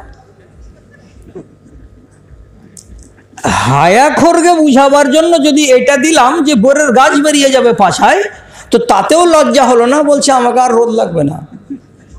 রসুল কি বলেছেন? হায়া যদি না থাকে তো যেটাই মন লাগে সেটাই করো। কেমন কথা হলো? হায়া যদি থাকে, একটা মানুষ 4 গিলাস মদ খেয়ে সোনাকুল মাঠের কিনারায় পড়ে থাকবে, এই ভয় যদি তাকে লাগে যে সকালে আমাকে বেহুশ অবস্থায় লোকেরা দেখতে পাবে, আর তারপরে যখন আমার জ্ঞান ফিরবে তখন অমুক বলবে, অমুক বলবে, অমুক বলবে, বললো তো কি হলো, তোর বাপের টাকা দিয়ে খেয়েছি রে শালা, এমন কথা যদি মাথায় থাকে তা জানতে হবে তারা হায়া নাই। আর হায়ার যদি ভয় না থাকে তো যেটাই মন লাগে সেটাই করো। কাপড় উঠিয়েও যদি গায়ে হাঁটো তো কেউ তোমাকে বলতে যাবে না, আর কাপড় ফেলেই যদি হাঁটো তো তোমাকে কেউ বলতে যাবে না, কেন যে তোমার কাছে হায়া নামের সম্পত্তিটা নাই। সেই সাথে সাথে যোগ দেন কি, একটা নারী যদি হায়াদার হয়, একটা নারী যদি লজ্জাশীলা হয়, তাহলে সেই নারী জীবনে কোনো দিন আজনবী বেটা ছেলের সঙ্গে ফোনে ঘন্টার পর ঘন্টা কথা বলতে পারবে না। আজনবী লোক যদি গলিতে চলে আসে তার সামনে মুখকে খুলে দিয়ে কথা বলতে আসবে না, কেন যে হায়া তাকে বাধা দেবে। কি বলে, এটা আমার সম্ভ্রম, এটা আমার পোশাক, এটা আমার আত্মমর্যাদা, আমি যদি এইভাবে আজনবীর সাথে কথা বলি তাহলে আমার হায়া নষ্ট হয়ে যাবে। এই জন্য একটা হায়াদার বেটি ছেলেকে বাড়ি যদি কেউ বিয়ে করে নিয়ে যায় তার কাছে খাতরা কম আছে। আর একটা বেহায়া বেটি ছেলেকে কেউ যদি বউ বানিয়ে নিয়ে যায় তাহলে বাড়ি গিয়ে, শ্বশুর বাড়িতে গিয়ে যতই কানুনের মধ্যে থাকুক না কেন, ওর কোনো না কোনো জায়গা দিয়ে সাইডে লিক করেই দেবে, ওর বেহায়াই কিন্তু ধরা পড়েই যাবে, থামবে না। একটা বেটি ছেলে গায়ের নাম বললে খবর হয়ে যাবে, শালা ভেজালে জিনিস আছে। ম্যাক্সিতে পকেট আছে, পকেটে মোবাইলটা লাগিয়ে দিয়েছে। বিহাদারি বউ, নতুন মানুষ, গোয়ালঘর পরিষ্কার করছে, আর এখানে লাউড স্পিকার করা আছে, আর ওর বন্ধুর সাথে কথা বলছে, এখন আমি এই করছি, এখন আমি ওই করছি, এমন এই করছি, তো এই করছি, ভদ ভদ ভদ ভদ ভদ ভদ করছে। শাশুড়ি বলছে, হ্যাঁ গে, কার সাথে কথা করছে? কি করছিস গে তুই গে মাবিয়া? বলছে, হ্যাঁ মা ফোন করছে। ওর মা তো ডালে, ওর মার কোন সব গোতকে ফোন করেছে, কিন্তু বলছে হ্যাঁ মা ফোন করেছে। খেপি পাগলি মানুষ ঘুরে চলে এসে, তো মার সাথে এত কথা হয়? 2 দিন দেখলো, 3 দিন দেখলো, আর একদিন কইছে, মজুর রে, আচ্ছা ও হয়েছি রে বেটা, ফোন লাগিয়ে দিয়েছে, তো আবার মার সাথে গল্প করছে আর গোবর তুলছে। ছেঁচাই গে মা? হ্যাঁ। সে ঠিক আছে, দেখছি। কোথায় যাবি তুই? ফোন করতে করতেই আবার এই ছেলেটা চলে এসে হঠাৎ করে ঘরে যেমনি যাওয়া, গোবরের হাতে মোবাইল নেড়ে ফাঁচ করে সুইচটাকে বন্ধ করে দিয়েছে। কোনো কথা বলছিল রে, এমনি একটা লোকের সাথে দেখি মোবাইলটা, দেখি মোবাইলটাকে ফটফট করে টিপে ওর লিস্ট বাইর করে যদি দেখছে, তো 97 33 107 108 ফোন নম্বরে যেমনি কল লাগালছে দিক থেকে, তখন ওদিক থেকে পট করে কইছে, আজি ফোনটা কেটে গেছিলো জি রোজি না, ফোনটা কেটে গেছিলো। যে রোজি না, তোর বাপ রে শালা, রোজি না। তো জেনে নিয়েছে এটা তো অন্য লোকের ফোন আছে। বাড়িওয়ালিকে যা বললো, এটা তোর কে হলো, কি জন্য তুই এর সাথে ফোন করিস, হেন আর তেন, অমুক আর তমুক। শেষের বেলায় 23 দিনের মাথাতে আল্লাহর দয়াতে বিহাটা ভেঙে গেল, কিচ্ছু পাইলে না। এমনি গেছিল, এমনি ঘুরে চলে এলো। নগদ মোহর ছিল মাত্র কয়টা টাকা, 50টা টাকা। বাকিকে কে পুছে যাওয়া নাই? বন্ধুরে, আল্লাহ রাব্বুল আলামিন কানুনটা দিয়েছেন, তো আপনারা হয়তো মনে মনে বলছেন যে উম্মতে মুহাম্মাদিকে এত টাইট কেন করেছেন আল্লাহ তাআলা? শুধু উম্মতে মুহাম্মাদিকে টাইট করেননি, পর্দার ইতিহাস যদি জানতে চান তো কতদূর যেতে হবে? যেতে হবে আপনাকে অনেক দূর। আদম আর হাওয়াকে আল্লাহ রাব্বুল আলামিন জান্নাতে অধিবাসী বানিয়েছিলেন, আর জান্নাতের অধিবাসী বানিয়ে দেওয়ার পরে তাদেরকে এত দামি দামি দামি দামি জামা আর কাপড় আর পোশাক আর আশাক দিয়ে সজ্জিত করেছিলেন, অর্ডার করেছিলেন ঘুরে বেড়াও। আল্লাহর একটা নাফরমানি করার ফলে গা থেকে জান্নাতি পোশাক খুলে পড়ে গেল। জান্নাতি পোশাক যখন খুলে পড়ে গেল, তো পরিষ্কার লেখা আছে তাফসীরে কি ওরা কেমন হলো? মায়ের পেট থেকে যেমন সদ্যজাত ছেলে পয়দা হয়, তো গায়ে 1 ইঞ্চি কোনো জায়গায় কাপড় থাকে না, তেমনি সদ্যজাত সন্তানের মতো নাঙ্গা হয়ে দাঁড়িয়ে আছে আদম, আর নাঙ্গা হয়ে দাঁড়িয়ে আছে তার বিবি। অথচ এরা পূর্ণাঙ্গ মানুষ, ছোট মোটো মানুষ নয়। গজ হাতে যদি মাপা যায়, তো হযরত আদম ছিলেন 60 গজ হাত লম্বা, এবং তার বাড়িওয়ালিকে আল্লাহ রাব্বুল আলামিন ওই সাইজেরই বানিয়েছিলেন। তারও সাইজ হলো 60 গজ হাত লম্বা। দুজন তাড়াঙ্গা জোয়ান আর যুবতী এরকম দাঁড়িয়ে আছে, তো তাদের মাথা থেকে শুরু করে পা পর্যন্ত কোনো জায়গাতে 1 ইঞ্চি কাপড় নাই, সব খুলে খুলে খুলে খুলে পড়ে গেছে। আল্লাহ তাআলা যখন এই আযাবটা ওর উপরে ফেলে দিলেন, তখন এরা দুজনই ভেবে নিল যে কি করলে গো, ভুল তো হয়ে গেছে, আল্লাহর গজব পড়ে গেছে আমাদের উপরে, সুতরাং গা থেকে কাপড় খসে পড়ে গেল। তো কি করবে? স্বামী আর স্ত্রী এত বড় বড় মানুষ, নিজেদের আবরুকে ওইরকম করে খুলে খাড়ো হয়ে থাকবে? আদম খাড়িয়ে থাকবে স্ত্রীর সামনে, আর স্ত্রী খাড়িয়ে থাকবে নিজের স্বামীর সামনে? এটা কি আর হয়? পর্দা কতদিনকার পুরানো, তো তাই চিন্তা করেন। আল্লাহ তাআলা কোরআনে বলছেন, তফিকা ইয়াকসিফানি আলাইহিমা মিন ওয়ারাকিল জান্নাতে। সেগুন গাছের পাতা দেখেছেন বড় বড়, এইরকম জান্নাতের গাছের বড় বড় পাতাগুলোকে আদম এবং হাওয়া একটাকে দুটার সঙ্গে, দুটাকে তিনটার সঙ্গে পিন করে জুড়ে জুড়ে দিয়ে হযরতে আদম আন্ডার প্যান্ট পরা করে নিজের সতরটাকে ঢেকে রেখেছেন, এবং হযরতে হাওয়া আলাইহিস সালাতু ওয়াস সালাম উনি নিজের সতরটাকে ঢেকেছেন। বুকের দিকে আরো দুখানা বড় বড় কাপ পাতাগুলোকে জড়িয়ে ধরে নিয়ে আসেন, যাতে তার বুকের দিকে কেউ না তাকায়, যাতে তার সতরের দিকে কেউ না তাকায়। মানুষ তো কেউ ছিল না, কে তাকাবে? কিসের জন্য পর্দা করতে গেল? এটা হলো মানুষের, এটা হলো ফিতরাতের দাবি যে আমাকে আল্লাহ রাব্বুল আলামিন নাঙ্গা ভালোবাসেন না, তারই জন্য এটা আমার চরিত্র, আমি নাঙ্গা হয়ে গেছি। আর এই নাঙ্গা হওয়াটা শোভনীয় নয় বলে আদম আর হাওয়া জান্নাতের গাছগুলোকে নিজের শরীরে ব্যাড় দিয়ে দিয়ে পর্দার ব্যবস্থা করে দিয়েছিলেন। আদমের দুনিয়াতে আসা কতদিন হলো? কেউ হিসাব দিয়েছে? কেউ হিসাব দেয়নি। চট করে হিসাব করেন, দুনিয়াতে আদমের আসা থেকে নিয়ে ইব্রাহিম নবী পর্যন্ত দুনিয়ার বয়স হলো 4500 বছর। নবী ইব্রাহিম থেকে শুরু করে নবী মুহাম্মদ সাল্লাল্লাহু আলাইহি সাল্লাম পর্যন্ত দুনিয়ার বয়স হলো আর 4500 বছর। এটা আনুমানিক, যে টোটাল হলো 9000 বছর। এবং আল্লাহ পাকের নবী থেকে শুরু করে আজ পর্যন্ত দুনিয়ার বয়স হলো 1500 বছর। তো তাহলে কতদিন মোট বয়স হয়ে গেল? 10,500 বছর হলো। আর আল্লাহ যেদিন তাদেরকে দুনিয়াতে নামিয়ে দেন, তার একদিন বা দুদিন বা 5 দিন বা 10 দিন বা 20 দিন আগে জান্নাতের উপরে তাদেরকে বসবাসের অধিকারী বানিয়েছিলেন, তখনই ঘটনা ঘটেছিল আসমানের উপরে। তাহলে পর্দার বিধানটা রব্বুল আলামিনের কোরআনকে মন্থন করে যদি আমি বলি যে 10,500 বছর পুরানা ইতিহাস, সেটাকে আমরা মেনে চলেছি, মিথ্যাটা কোথায়? আমাদের মা পর্দা করতে পারলো জান্নাতের কাপড়কে, গাছের পাতাকে ইজ্জত থেকে ঢাকার কারণে কে দিয়ে, আর আমার দেশের মেয়েরা আর তার পতিনেরা আর তার নাতনিরা এরা কিন্তু আর পর্দা করতে পারে না। পর্দাটা বিধানটা আজকের নয়, বহু পুরাতন।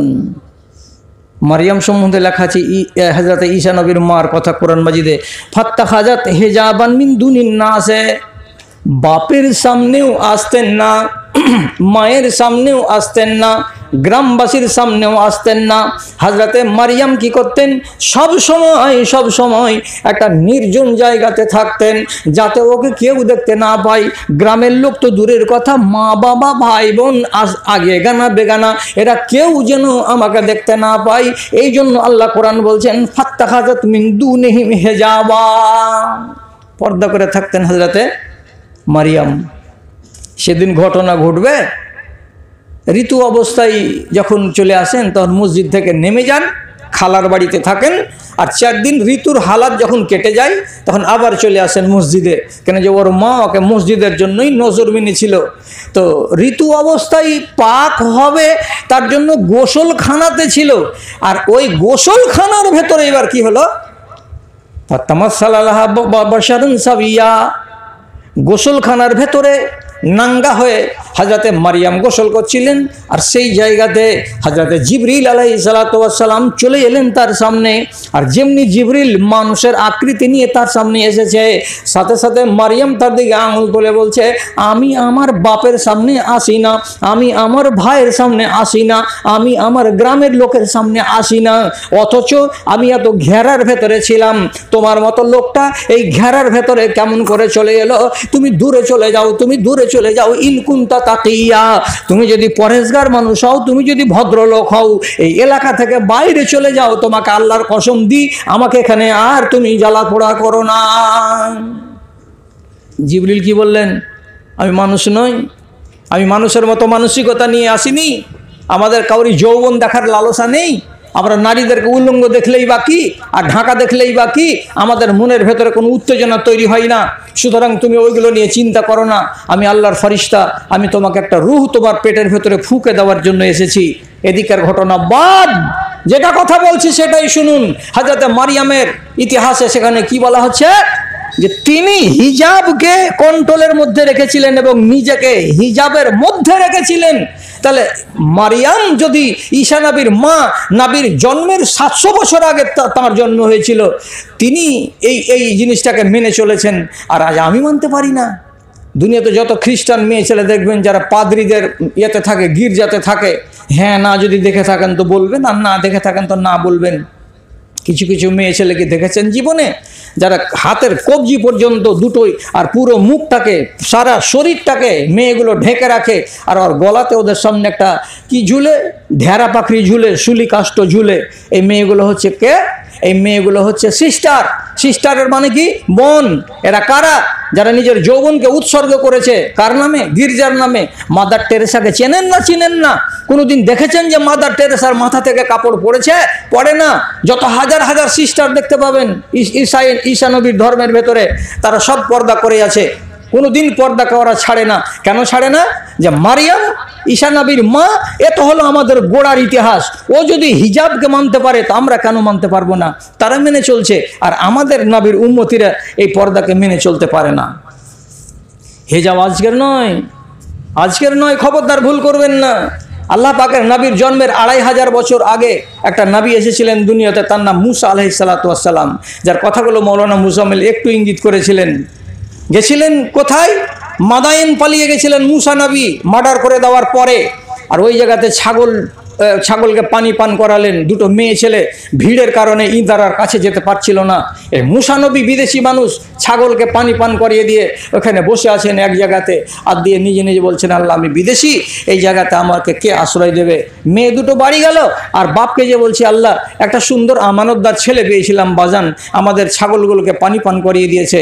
বাপ ডেকে পাঠালো, যাও যাও মা, ওই ছেলেটাকে ডেকে নিয়ে আসো।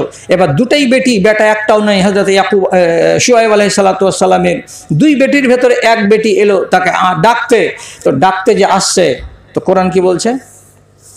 ওয়াজাত ইহদাহুন্না আলা ইস্তিহয়াইন, দুই বোনের ভেতরে এক বোন বাড়িতে থেকে গেল, আর এক বোন বাড়ি থেকে আবার বেরিয়ে এলো। কত দূর যাবে? এখান থেকে ওই সোনাকুলের মাথা থেকে হাঁটতে হাঁটতে হাঁটতে হাঁটতে সুমাইয়া গ্রাউন্ডে আসবে। এইখানে ইন্দারাত কাছে একটা জুয়ানকে আমরা দেখেছিলাম। এ রাস্তাটুকু আবার এলো ওই বেটি ছেলে। এটা কে? তো শুআয়ব নবীর বেটি। কেমন করে এলো? আল্লাহ ইস্তিহয়াইন, আল্লাহর কোরআন বলছে এলো বেটি ছেলেটা তো সম্পূর্ণ পর্দায় আবৃত হয়ে এলো। তার গা, তার হাত, তার শরীরের কোনো অংশ দেখা যাচ্ছিল না।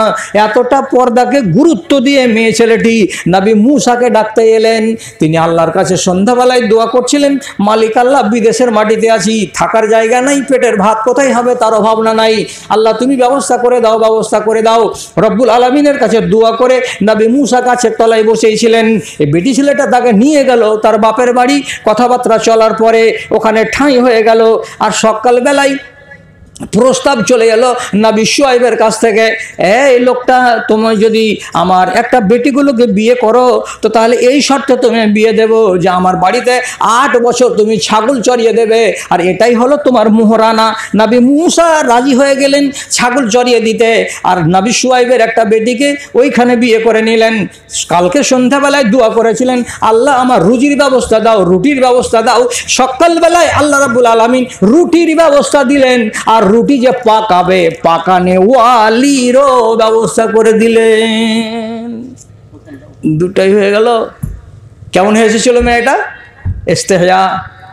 বাদ বাকি কথাটুকু বলে দিই, না বললে পারি না। দেখে একটু চাহে কি বলছি?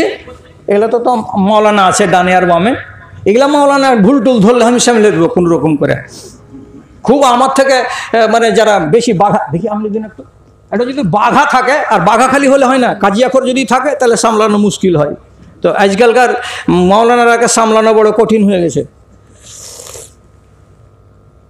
মুসা নবী বলছে যে কোথায় যাব? যে আমার বাপ ডেকেছে, তোমার কিছু বদলা দিবে, খালি ছাগলকে পানি খাইয়ে দিছ। মুচকি হাসছে, আর কিছু চলো। এবার হাঁটছে, তো মুসা নবী পিছনে পিছনে রাস্তা চিনে না, বেটি ছেলেটা আগে আগে হাঁটছে। তো বেটি ছেলে যে আগে আগে হাঁটবে, তা হাওয়া চলার কালে যদি একটু পিঠের কাপড় খুলে যায়, পিঠ দেখা যাবে। যদি রেওয়াজ আমাদের দেশের শাড়ি পরা থাকে, আর এই শাড়ি যদি আরেকবার একটা পুরে হাওয়া জোর করে লাগে, তাহলে তো শাড়ির এক সাইড খুলবে, তা পা দেখা যাবে। এ তো সম্ভাবনা আছে। মুসা নবী তখন বেটি ছেলেটাকে বলছে, এই আমি এমন একটা লোকের লোক যে একটা মেয়ে ছেলে আমার সামনে দিয়ে হাঁটবে আগে আগে, তার সতর যদি খুলে যায়, তার কোনো অঙ্গ যদি দেখা যায়, আমি একটা যুবক ছেলে, আর তুমি আমার আগে আগে এইরকম করে হাঁটবে, আমি আমার নিজের যৌবনকে এইভাবে সুরসুরি দিতে পারবো না। আর তুমি আমার আগে আগে চলবে, এটাকে আমি মানতে পারবো না। যাতে আমার ইজ্জত দাগদার না হয়, যাতে আমার সম্ভ্রমটা নষ্ট না হয়ে যায়, তার জন্য আমি তোমাকে একটা পরামর্শ দিচ্ছি। আমি তোমার বাপের বাড়ির দিকে হাঁটবো, আমি আগে আগে হাঁটবো, তুমি পাশে পাশে হাঁটবে। আর যখনই রাস্তার ডানে যাবে কিংবা বামে যাবে, তো ডানে কিংবা বামে যাওয়ার যখন সময় হবে, তুমি পিছন দিক থেকে একটা ঢেল নিয়ে আমার সামনে, ডানে যদি যেতে হয় তো ডান দিকে চালিয়ে দেবে, আর যদি বাম দিকে যেতে হয় তো তুমি ঢেলটা বাম দিকে চালিয়ে দেবে। এই ঢেলটা নিক্ষেপ করতে গেলেই আমাকে ডানে যেতে হবে না আমাকে বামে যেতে হবে, এটা আমি নিজে স্থির করে নেব। এই বলে নবী মুসা নিজের আবরুকে, সম্ভ্রমকে রক্ষা করে চলবেন একটা নারীর হাত থেকে। তার জন্য তিনি নারীকে সামনে করে আগে আগে হাঁটলেন না, উনি নিজে আগে আগে হাঁটলেন, আর বেটি ছেলেটাকে পিছনে পিছনে হাঁটালেন।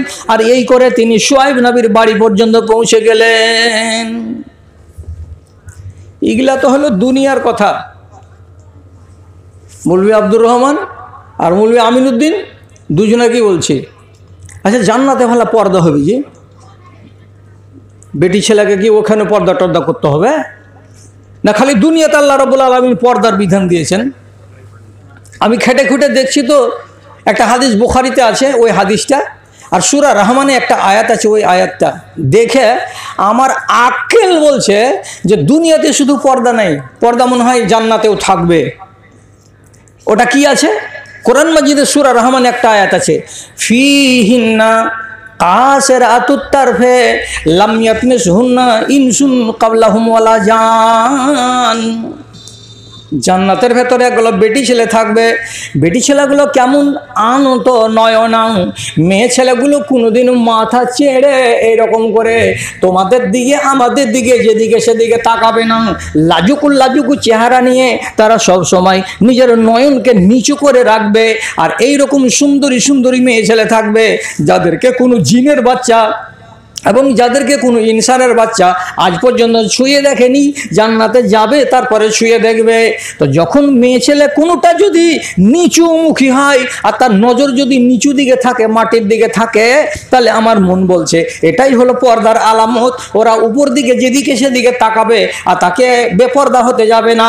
বুখারী শরীফের ভেতরে লেখা আছে, ওয়ালা নাসিয়াতুহুম, ওই জান্নাতি বেটি ছেলেদের মাথার উপরে একটা ওড়না থাকবে।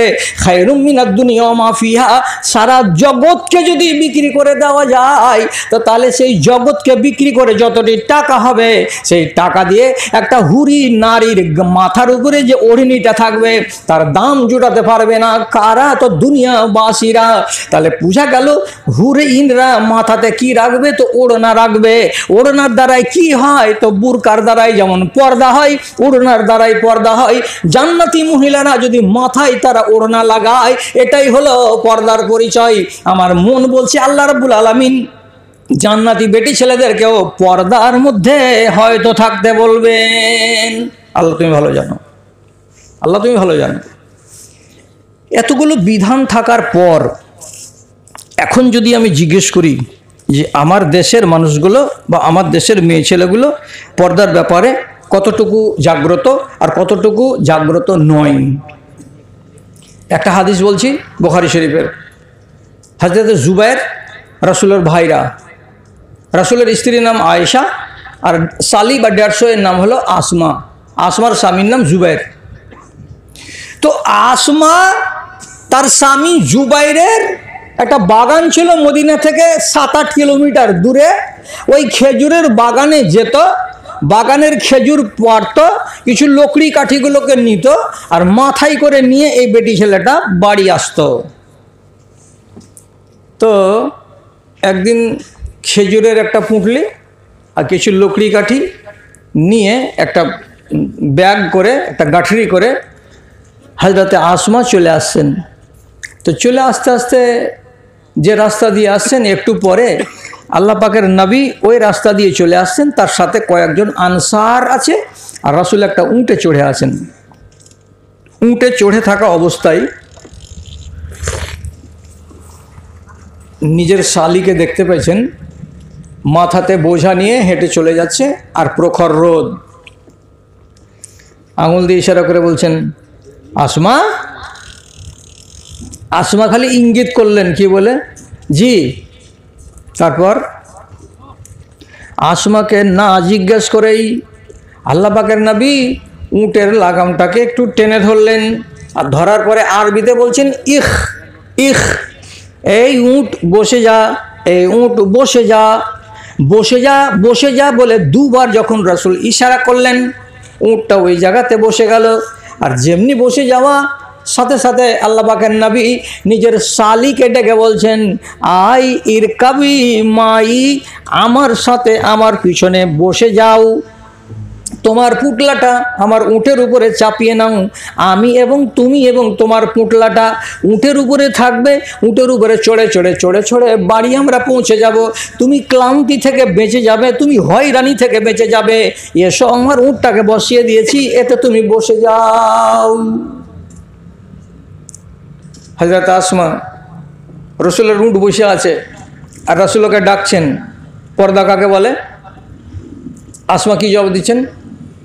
ফাইন্নি ইস্তাহিয়াইতু আন আসিরা খালফা রিজাল, আমাকে বড্ড লজ্জা লাগলো, আমাকে বড্ড দ্বিধা লাগলো, আমার মনের ভেতরে সংকোচ হলো এটাই যে এটা হলো আজনাবি।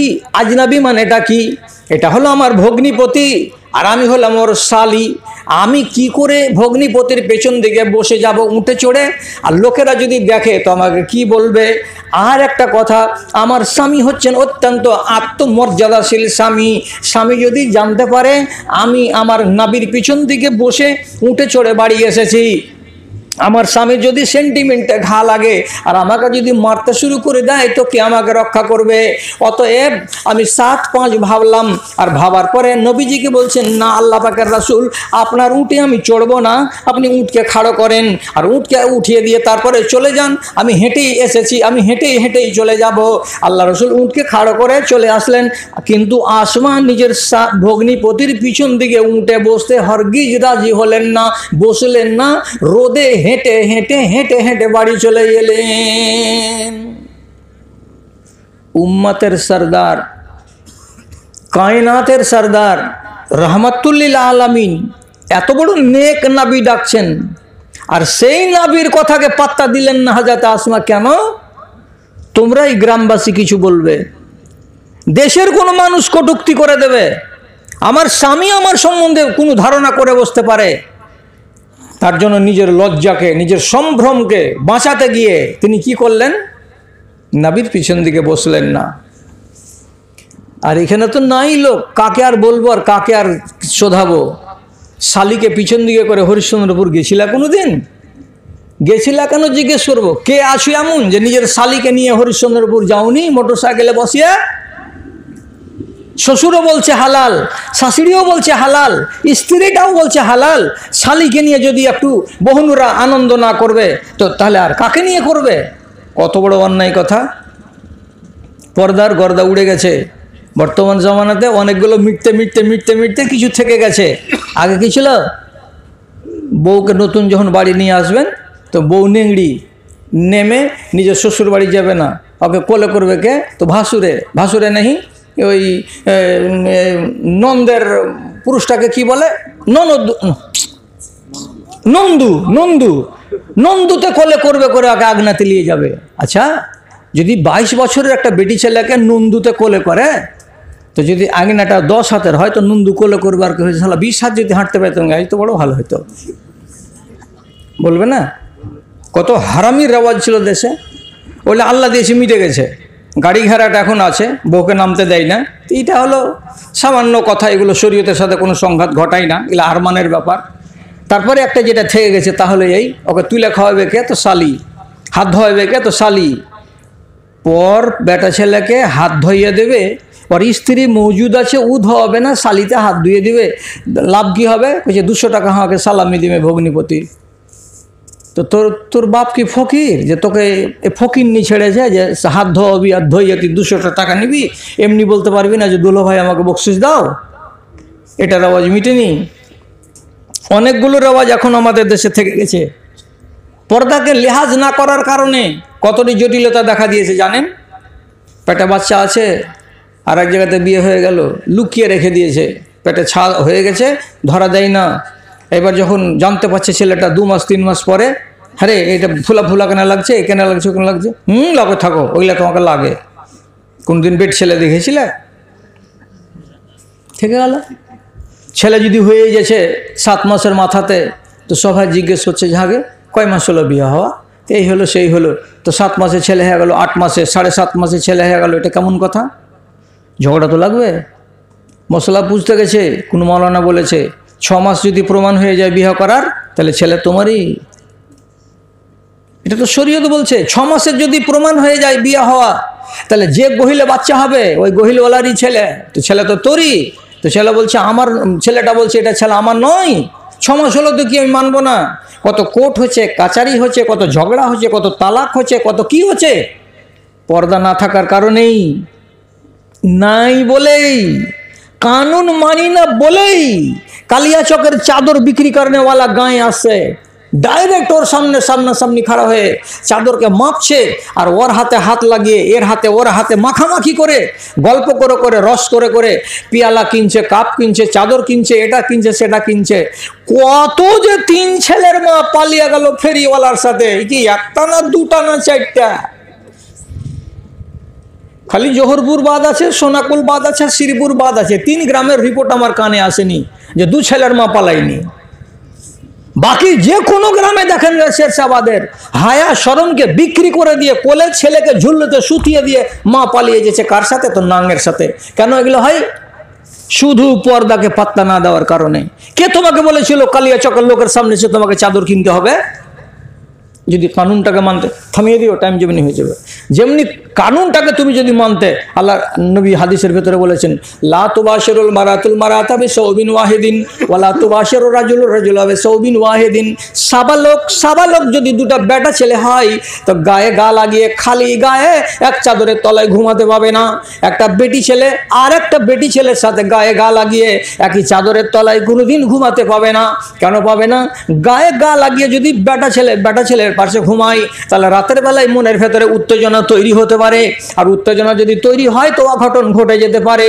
এজন্য নবী আগেই দরজা বন্ধ করে দিয়েছেন, গায়ে গা লাগিয়ে খবরদার বেটা ছেলে ঘুমাবে না, বেটি ছেলে ঘুমাবে না। হিকমতটা দেখেন, রসুল বেটা ছেলে নিষেধ করে দিলেন, বেটি ছেলে নিষেধ করে দিলেন। এবার আপনি যদি পণ্ডিতি করেন কি, যে একটা বেটা ছেলে নিলাম আর একটা বেটি ছেলে নিলাম, এরা যদি একজন আর একজনের হাতে হাত লাগাই, একজন আর একজনের গায়ে যদি গা লাগাই, তাহলে কি হবে মৌলানা ফতোয়াটা? তাহলে কি হবে? এটা খড়ের আগুনে কাঠি মেরে দেওয়ার শামিল হবে। তার মানে কি, বেটা ছেলেতে ফেতনা হওয়ার চান্স ছিল 80 ভাগ। মেয়ে আর মেয়ে যদি এক জায়গায় শুয়ে থাকতো গায়ে গা লাগিয়ে, তো ফেতনার সম্ভাবনা ছিল 80 ভাগ। আর একটা ছেলে আর একটা মেয়ে যদি গায়ে গা লাগিয়ে শুয়ে থাকে তাহলে ফেতনার সম্ভাবনা আছে কেন 100 ভাগের ভেতরে 100 ভাগ।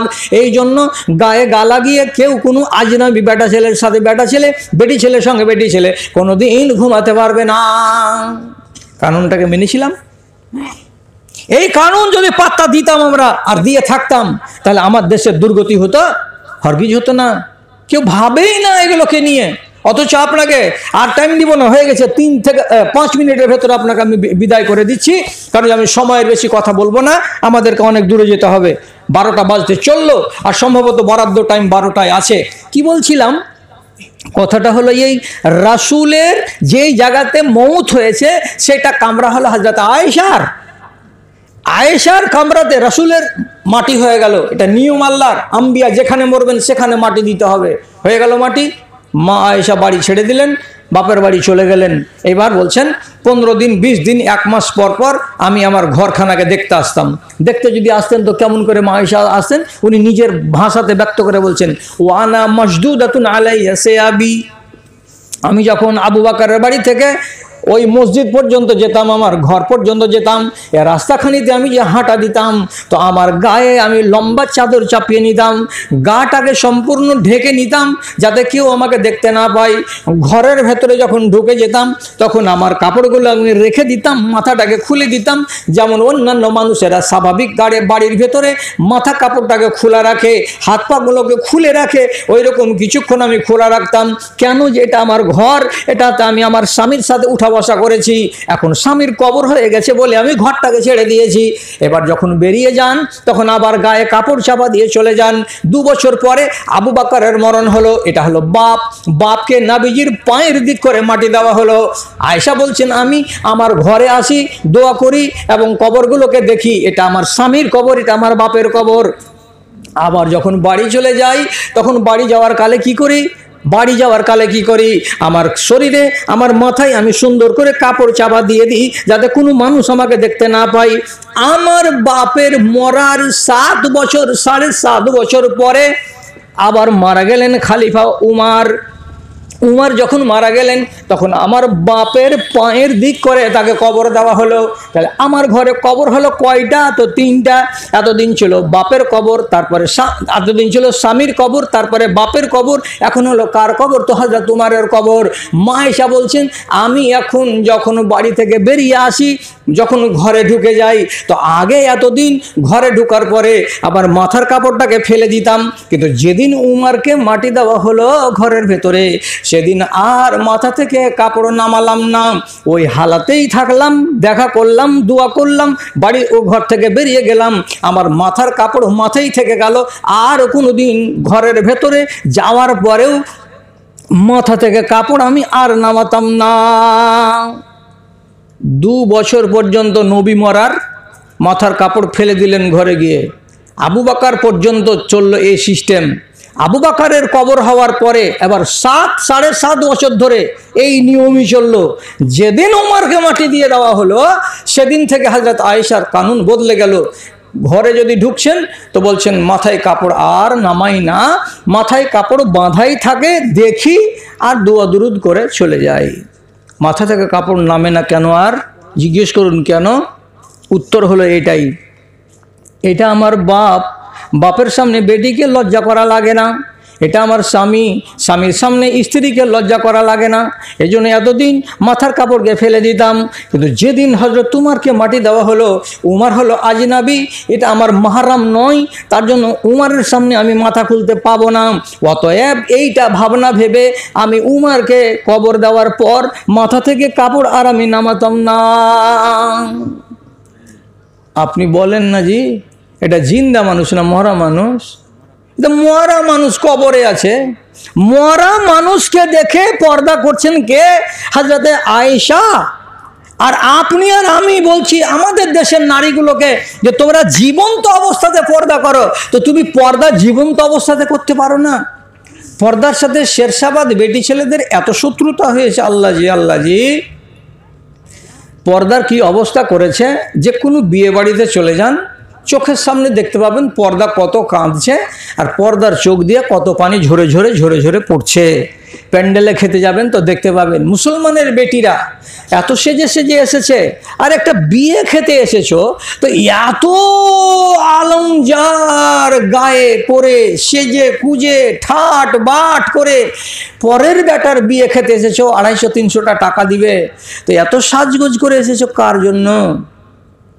কি দশাটা হলো দেশের, মানুষ পর্দা করতে চায় না। আর এই বেপর্দা বেটি ছেলেগুলোকে বউ করে নিয়ে যাচ্ছে আমাদের দেশের ছেলেরা, যারাও বেপর্দা। সুতরাং 2 নির্লজ্জ আর নির্লজ্জার পেট থেকে যেগুলা বাচ্চা পয়দা হচ্ছে, সেগুলা মার্খা মারা নির্লজ্জা, মার্খা মারা। উঠেই গেল দেশ থেকে পর্দা। কি ওয়াজ শুনবেন আর কত ওয়াজ আপনাকে শোনাবো? ভালো করে শুনুন, ভালো করে বুঝুন। মুসনাদে আহমদের একটা হাদিস বলে দিচ্ছি, আর দেওয়ার পরে আপনাকে বিদায় দিচ্ছি। তা কি? মুসনাদে আহমদের হাদিস, আসমা বিনতে উমাইস, আবু বকর সিদ্দিকের বাড়িওয়ালি, পিছে পক্ষের। এই মেয়েটি গল্প শুরু করেছে তার নাতনি হযরতে ফাতেমার সামনে। কি বলে গল্প? উনি প্রথম মুসলমান হওয়ার পর হিজরত করেছিলেন হাবশা দেশে, বেটি ছেলে হয়ে গেছিলেন স্বামীর সাথে। তো ওই কঠিন দিনের গল্পগুলো শুরু করেছে কার সামনে? তো নাতনির সামনে, ফাতেমার সামনে। বুবুরে এত কষ্ট করে গেলাম, উঠে চড়ে খেতে পাই না, এত দূর রাস্তা, এই হলো সেই হলো, তোমার বাপের জন্য আমরা জান দিতে তৈরি ছিলাম, মক্কার লোকেরা যখন মারলো পিটলো তখন এই হলো সেই হলো।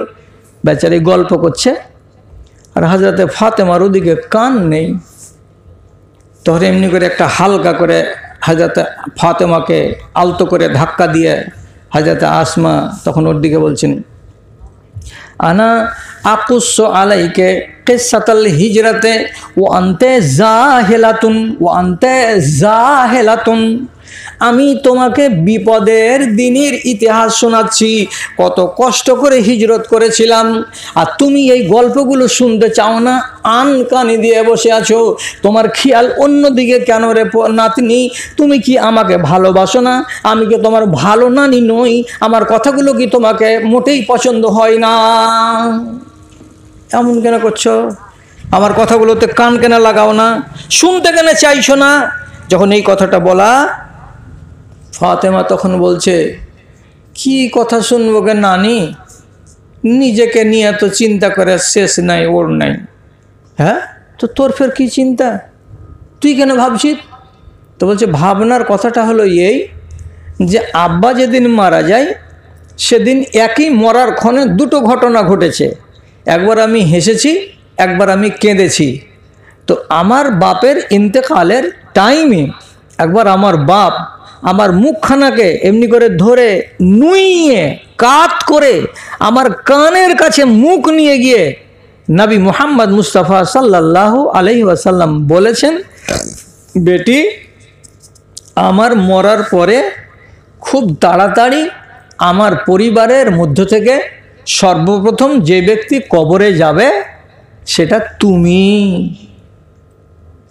নটা স্ত্রী রেখে দিয়ে চলে গেলাম, এরা কেউ নয়। দুটো নাতি রেখে গেছি, আরও নাতনিগুলো আছে অন্য বেটির, এরা নয়। আমার আমার আউলাদদের মধ্য থেকে, আমার পরিবারের মধ্য থেকে যদি প্রথম ব্যক্তি মরে আর কবরে তার সাথে আমার দেখা হয়, তো তুমি খুব শীঘ্রই আমার সাথে মোলাকাত করবে। নানিকে বলছে, নানি দেখো, হিসাব করে দেখো, রবিউল সানি, জুমাদিল আউয়াল, জুমাদিল সানি, রজব, শাবান, রমজান, 6 মাস পার হয়ে গেল। তাহলে 6 মাস যখন হয়ে গেল, আমার মরবার টাইম চলে এসেছে। এখন মরণের কালে আমাকে ফিকির লেগে গেছে। এই কথাটা বলে যতদিন আমি বড় ছিলাম, জীবিত ছিলাম, জীবনে কোনো দিন কোনো আজনাবি মানুষের সামনে যাইনি।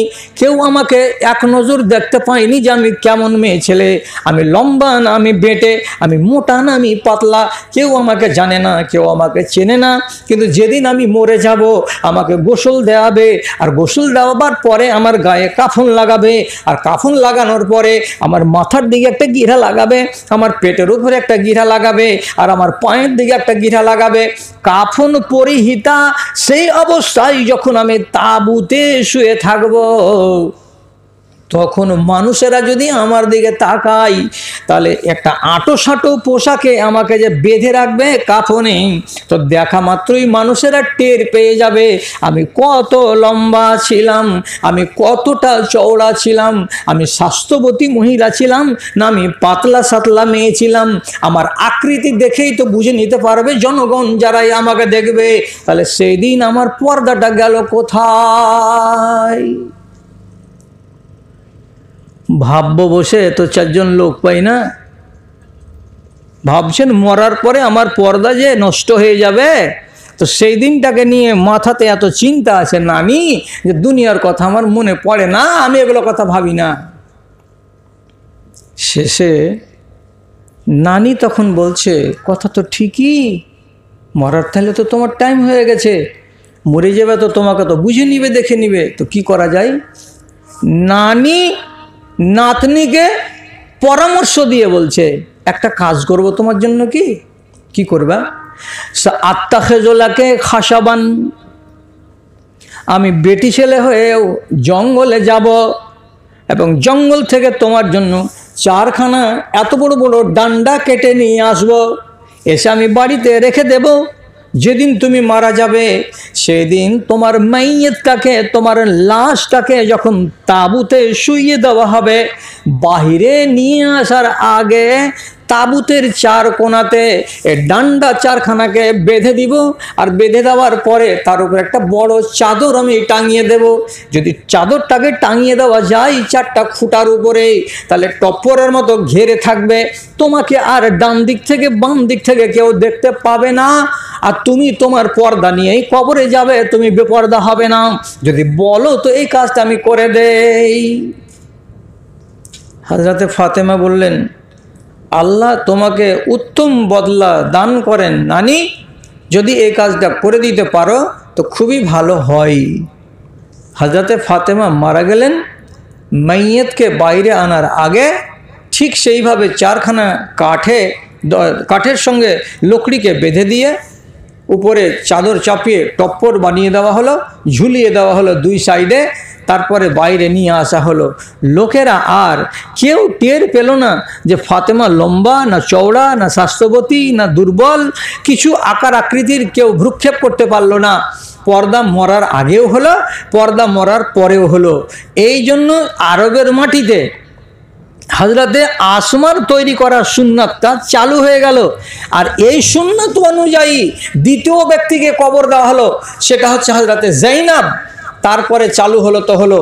আজ পর্যন্ত লাইভ যারা দেখবেন দেখে নেবেন, মদিনার মসজিদ থেকে প্রত্যেক টাইমে 4টা-5টা করে লাশ বের হয়।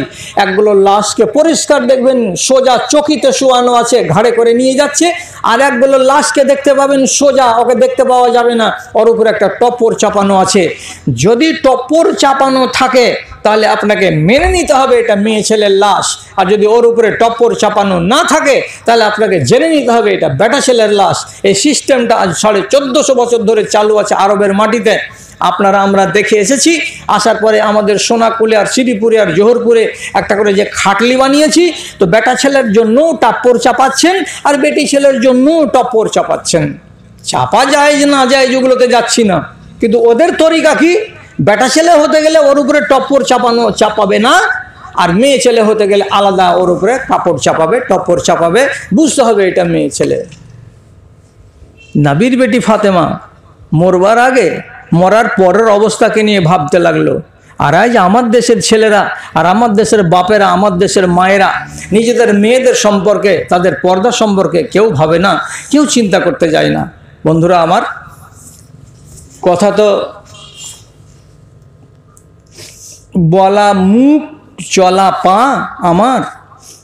আর আমার মনের ভেতরে একটা এমন উদ্দীপনা ছিল যে আজকে এই জালসাটা ভালো হবে। কেন যে গত 6 বছর কিংবা 8 বছর আগে একটা এখানে প্রোগ্রাম হয়েছিল ওই যুবকদের করা। তো সেদিন দেখেছিলাম যে অল্প সংখ্যক লোক হয়েছিল, 50 থেকে কোনো রকম করে 100 জনা লোক। আর আজকে আমি ভাবছিলাম যে মাঠ ভর্তি লোক হবে।